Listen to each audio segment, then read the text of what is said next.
The email arrives. Before we can sign, we'll need your SOC 2 report. You Google it. 6 months, $40,000. Before you buy anything, I'm going to show you what SOC 2, ISO 27001, and CMMC actually prove, which one your business needs, and why the correct answer is usually one badge or none. Here's the mistake that makes compliance so expensive. Companies treat it like a security shopping spree. They collect frameworks as if 3 badges must be safer than 1. They are not. A badge does not automatically mean a company is secure. It means the company can produce evidence of what it does. That difference is the whole game. First, I'll decode each option in plain English. Then I'll show you the demand test that tells you what to skip. In the middle, we need to talk about CMMC because its requirements can reach businesses that never expected to deal with defense compliance. Finally, I'll show you the shortcuts that look cheap but can leave you with a report your customer will not accept. By the end, you'll have a specific next move, not a shopping list. Let's start with the reframe that saves the most money. Security is the work. Compliance is the evidence. Multi-factor authentication, backups, access reviews, incident response, and vendor management are security work. Policies, screenshots, logs, approvals, and audit records prove that work happened. Your customers ask for proof because they cannot personally audit every vendor in their supply chain. And you are probably somebody's vendor, even if you never think of yourself that way. Without a trusted report, the customer sends a questionnaire. Sometimes it has 200 questions. Then your team spends days answering whether passwords expire, who reviews access, how incidents are handled, and whether backups are tested. A recognized framework is partly a way of saying a third party already examined this evidence. It does not replace security.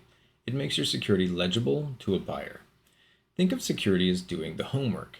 Compliance is keeping the homework, dating it, filing it, and being ready when someone asks to see it. Once you understand that, the alphabet soup gets much easier. SOC 2 is the default conversation for many B2B and software companies selling to US businesses. If an enterprise buyer is asking your company to prove how it protects systems and customer information, SOC 2 is often the name that appears in the contract or questionnaire. There are 2 versions you need to recognize. A Type 1 report is a snapshot. It examines whether controls are designed and in place at a point in time. A Type 2 report includes operating evidence across a period. In plain English, Type 1 says, here's the system we built. Type 2 says, here are months of receipts showing we actually followed it. Enterprises commonly want Type 2. For a first-time effort, the realistic timeline is often 6 to 12 months.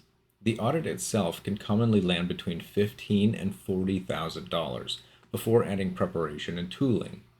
Treat those as typical ranges, not a quote. Scope and readiness matter, so when should you start? When real deals demand it.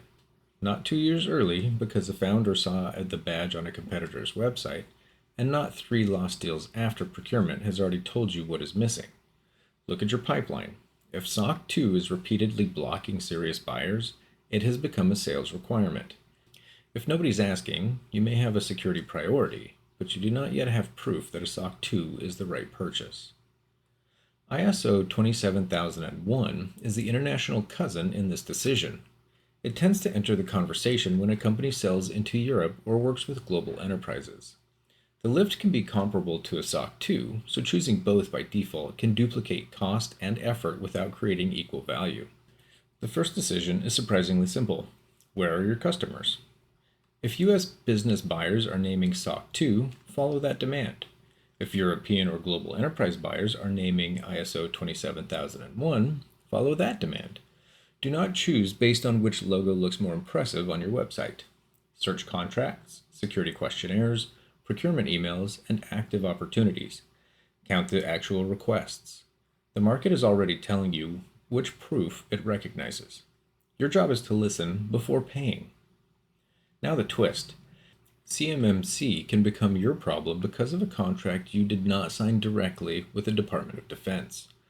CMMC applies through the defense supply chain. A prime contractor has requirements. Those requirements flow to subcontractors, and requirements can continue moving through vendors that support them. That is the three hops problem. Your customer's customer may be the reason your company receives a compliance demand. Unlike a nice-to-have badge chosen for marketing, this can be contractual. At level 1, think foundational basics. At level 2, think a much more serious control and evidence burden. Many subcontractors find that level 2 is where the real conversation lands. The practical deadline is not only a date on a government calendar. Prime contractors are flowing requirements down now as they prepare their own supply chains. If defense work touches your revenue, waiting until renewal season can leave you pricing the work after the contract is already at risk. This is exactly why I built a free CMMC cost calculator at viso.group. It helps you estimate the likely shape of the project before a vendor turns the first sales call into a giant mystery number.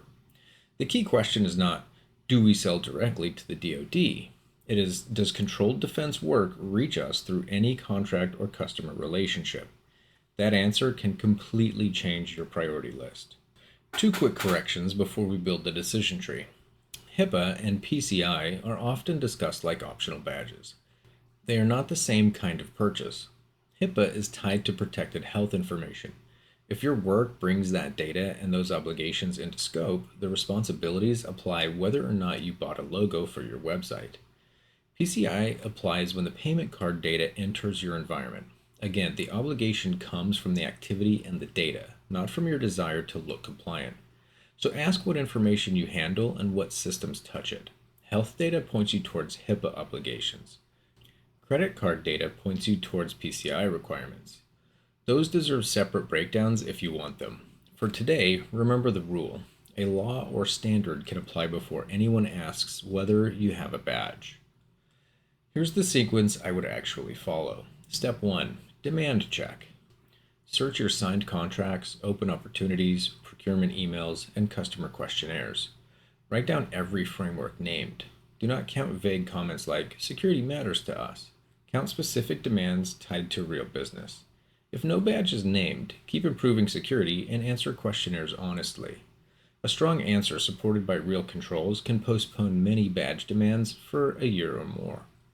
Step 2. If a framework is named repeatedly, get a gap assessment before shopping for the audit. The assessment tells you what is missing while you can still fix it. You want to discover weak access reviews or missing incident records before the formal evidence window creates pressure. Step 3. Recognize that you've already started. Roughly 60% of the work across these frameworks is the same basic hygiene we have covered again and again.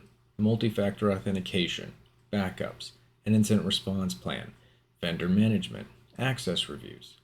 You've been preparing for compliance while doing real security.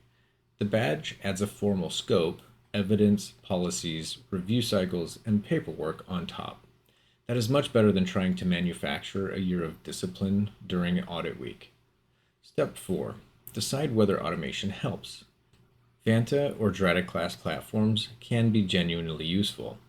They connect to systems, collect evidence, track controls, and reduce the misery of chasing screenshots through email. That is valuable. But evidence automation is not control automation. A platform can show that multi-factor authentication is disabled. It cannot make leadership enforce it. It can remind you to review access. It cannot decide whether a former contractor should still have an account. Buy the platform to reduce collection work, not to outsource judgment. Demand, gap, controls, then evidence tooling. That order prevents very expensive cart before the horse problems. Now let's avoid the expensive shortcuts. Trap 1 is the SOC 2 in 2 weeks guaranteed pitch. Fast is not automatically fraudulent, but an offer that ignores readiness, scope, and evidence deserves scrutiny. Auditors talk. Enterprise buyers know which reports carry weight. A cheap badge that does not close the deal is the most expensive kind. Trap 2 is scope theater. A provider certifies one tiny system while the product your customer uses sits outside the boundary. The logo still appears on the website, but the scope page tells the real story. Serious buyers check it. Make sure the systems, people, and processes your customer relies on are actually included. Trap 3 is annual surprise pricing. The first proposal looks manageable. Then renewal brings another audit, platform fees, monitoring costs, policy support, and add-ons that were never obvious in year 1. Ask for the full first year and recurring cost in writing. Separate audit fees, preparation, tooling, remediation, and renewal. Then ask what happens if your scope expands. This is the same old security sales trick in a different costume. Make the first number easy to approve and let the real number arrive after you're committed. The defense is boring but effective. Read the scope, price the full cycle. Never confuse speed with readiness. So which badge do you actually need? Use this answer. U.S. business buyers repeatedly naming SOC 2, prepare for a SOC 2. European or global enterprises naming ISO 27001, investigate ISO 27001. Defense requirements reaching you directly or through customers, treat CMMC as a contract priority. Health or card data, address HIPAA or PCI obligations based on what you handle. Nothing named anywhere? Do not buy a badge for emotional support. Keep doing the security work. Answer questionnaires with evidence. Recheck demand in 12 months. Badge or no badge, the work is the same work. Control access, protect systems, prepare for incidents, manage vendors, and keep records. Compliance mostly makes you write it down and prove that you kept doing it. If CMMC is anywhere in your customer chain, run the free cost calculator at viso.group. That is the one action I want you to take today. The link is below. Then watch the next video where I put the entire 90-day security program into one roadmap in the order I would actually execute it. That is how you build the work before somebody asks for the badge. Thank you for watching. Make sure to like and subscribe, and we'll see you on the next one.